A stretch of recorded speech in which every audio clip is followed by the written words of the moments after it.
31 मई 2024 को हम लोग श्रीनगर छोड़ के निकल गए जम्मू की तरफ।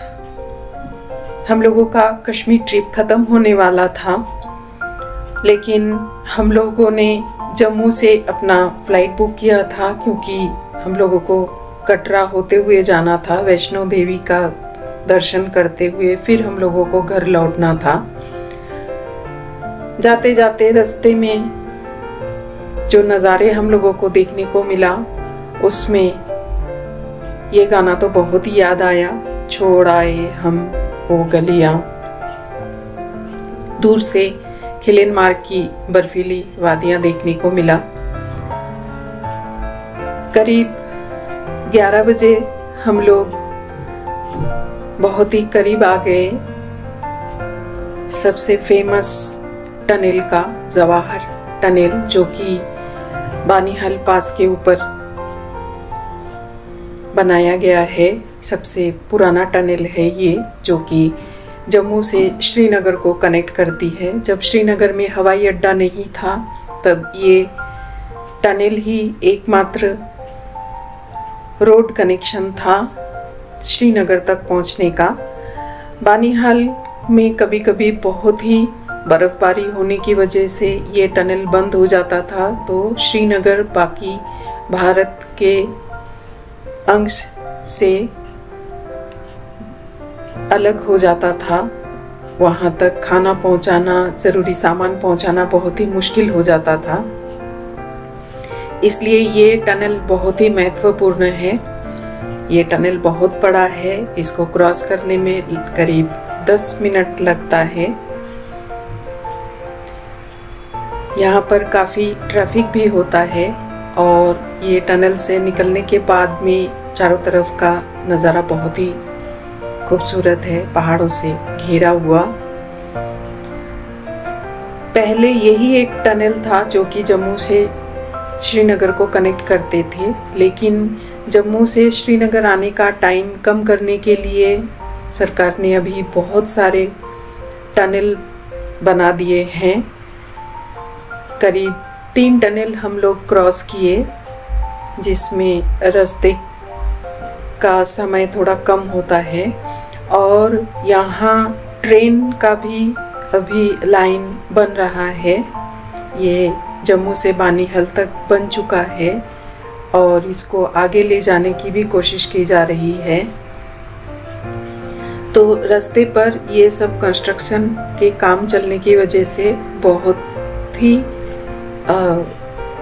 गड्ढा ये सब था और अभी अभी बर्फ़ का सीज़न ख़त्म हो चुका था मई के महीने में, तो लैंडस्लाइडिंग का भी थोड़े बहुत नज़ारे हम लोगों को देखने को मिल रहा था।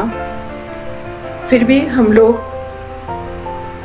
एकदम टाइम से, जैसे कि 4 से 5 घंटा लगता है नॉर्मली अगर रास्ता ठीक रहता है तो हम लोग 5 घंटे में कटरा पहुंच गए। यहाँ ऊपर में एक झरना था। रास्ते में हम लोगों ने लंच के लिए इस ढाबे पर रुके। यहाँ पर राजमा चावल मिल रहा था, टेस्टी था खाना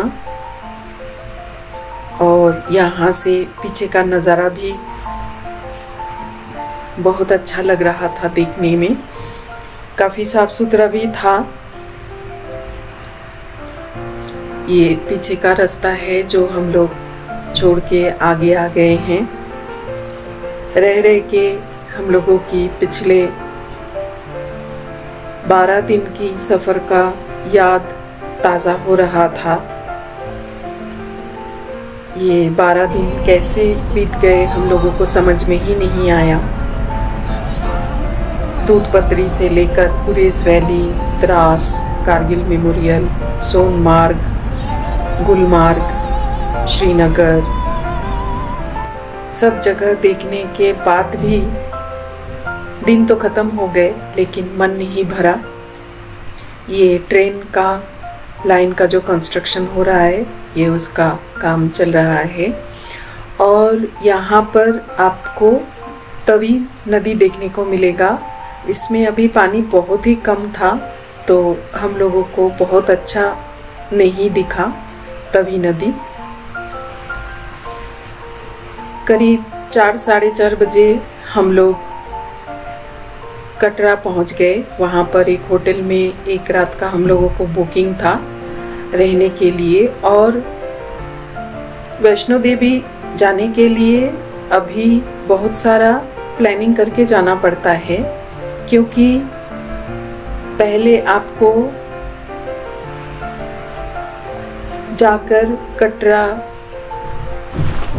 के बेस कैंप से सीधा ऊपर जाने को मिलता था, लेकिन अभी यहाँ से आपको आधार कार्ड दिखा के अपना एक आईडी कार्ड बनवाना पड़ता है, जिसके लिए सुबह 5 बजे हम लोगों को लाइन में खड़ा होना पड़ा।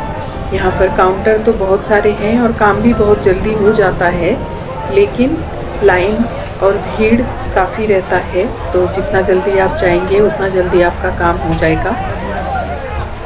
तो हम लोगों ने लाइन लगा के आईडी ले लिया।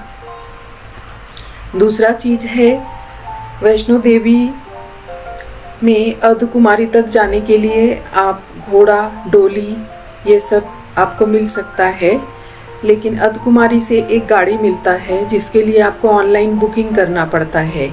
और वो ऑनलाइन बुकिंग करते समय आपको याद रखना पड़ेगा कि आप जाने का और आने का दोनों का बुकिंग कर लीजिएगा, नहीं तो कोई एक ही तरफ आप उसका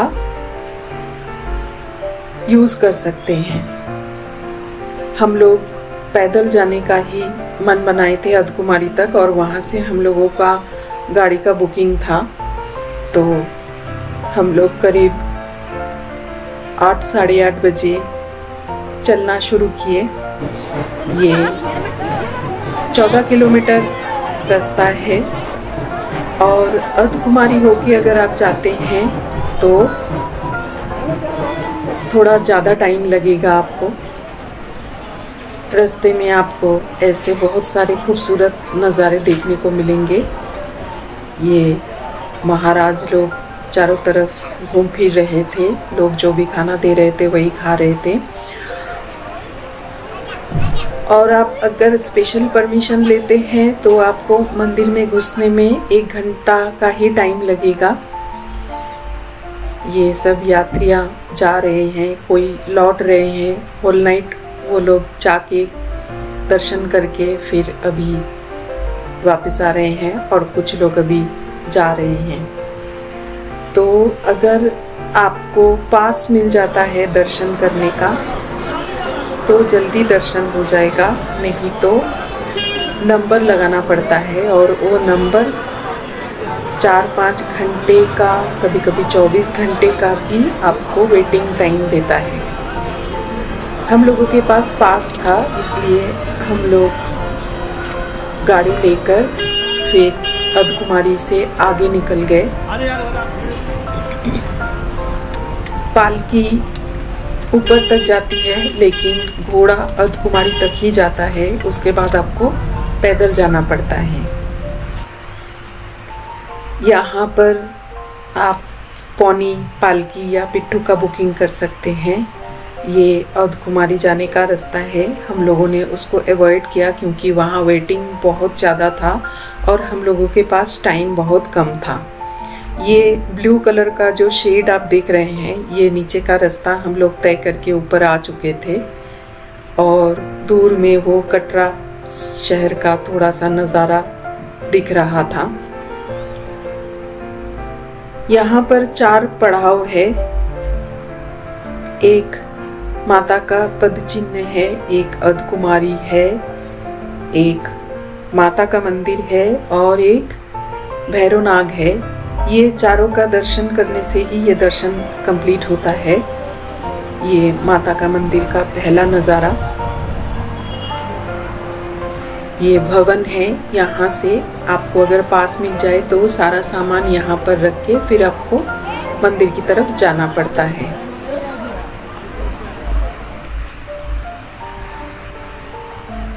ये दर्शन के लिए सब लोग जा रहे हैं। काफ़ी भीड़ था। और ये गंडोला है जो कि माता के मंदिर से वैरोनाग तक ले जाता है। अगर आप चल के नहीं जाना चाहते हैं तो यहाँ भी लाइन में खड़े होकर आपको टिकट लेना पड़ता है। तो बहुत ही कम समय में आप वैरोनाग का दर्शन करके आ सकते हैं। एक ऊपर जाता है, एक नीचे आता है, लेकिन लाइन बहुत लंबा होता है। इसके लिए भी आपको टाइम लेके जाना पड़ेगा। पूरा वैष्णो देवी अगर आप देखना चाहते हैं तो आपको कम से कम 2 दिन हाथ में रखना ही पड़ेगा, लेकिन हम लोगों के पास उतना टाइम नहीं था। अगले दिन सुबह ही हम लोगों को वापस लौटने के लिए फ्लाइट पकड़ना था। तो हम लोग सुबह 6 बजे निकल गए जम्मू की तरफ, कटरा से। ये जम्मू IIT है। रास्ते में ऐसे बहुत सारे और भी नज़ारे देखते हुए हम लोग जम्मू एयरपोर्ट में पहुंच गए।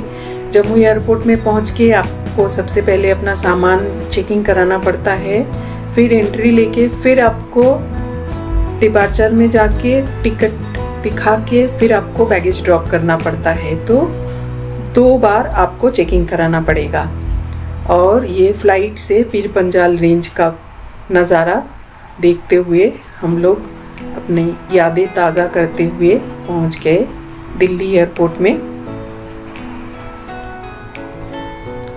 दिल्ली एयरपोर्ट से हम लोगों को शाम का फ़्लाइट था, तो फ़्लाइट में चढ़ने के बाद हम लोगों को सूर्यास्त भी देखने को मिला और हमारा सफ़र यहीं पर ख़त्म हो गया कश्मीर का।